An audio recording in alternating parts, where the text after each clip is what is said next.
में से डब्बों में तेल भर रहे हैं घर के लिए। तो आलोचना करने में ज्यादा जो है ये बहुजन समाज के लोग रहते हैं। तो इन्होंने कहा कि इनके महापुरुषों की जयंती के समय भी ये तेल दीपक जलाना शुरू कर दो, तो फिर ये अपनों के चक्कर में आके हमारा विरोध नहीं करेंगे। मगर मैं आपको बताना चाहता हूं, दीपक की मांग तो मैंने भी आपसे की थी कि आप दीपक एक दिन जरूर जलाना। इसलिए जलाना कि आपके बच्चे आपसे पूछेंगे, आपको जलाना चाहिए फूले साहब की जयंती पे, आपको जलाना चाहिए तथागत गौतम बुद्ध की जयंती पे, आपको जलाना चाहिए बाबा साहब की जयंती पे। क्यों? कारण क्या? संतराम पीए प्रजापति की जयंती पे, मामला रामसु वर्मा की जयंती पे क्यों? दयानंद यादव की जयंती पे क्यों? क्योंकि जब आपके घर में वो दीपक जलेगा तो आपका बच्चा जरूर पूछेगा कि आज क्या है कि आपने दीपक जलाया।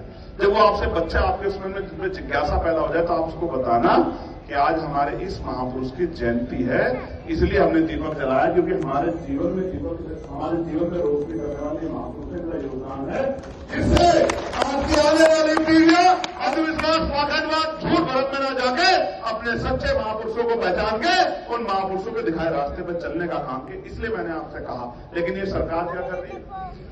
इस सरकार को मैंने पत्र लिखा कि बाबा साहब अम्बेडकर की जयंती में नहीं परमिशन दे दो। 5000 एप्लीकेशन मेरे पास है, लेकिन उत्तर प्रदेश की इस सरकार ने एक भी नई परमिशन नहीं दी।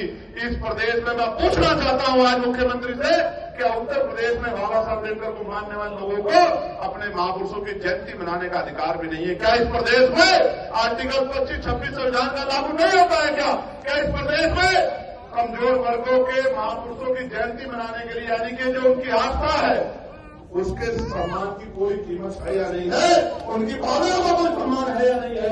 इस सरकार ने एक भी नई परमिशन नहीं दी और पुरानी परमिशन ने भी कैंसिल करने का काम कर दिया।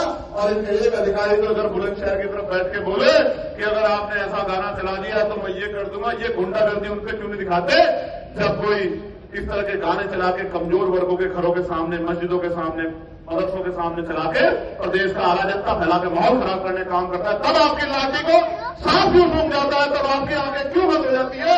आप इनको डराना चाहते हो? चिंता मत करो। मैंने कहा है कि 1 साल मेहनत कर लो, अगली बार जब 14 अप्रैल आएगी राजकाज बदल जाएगा।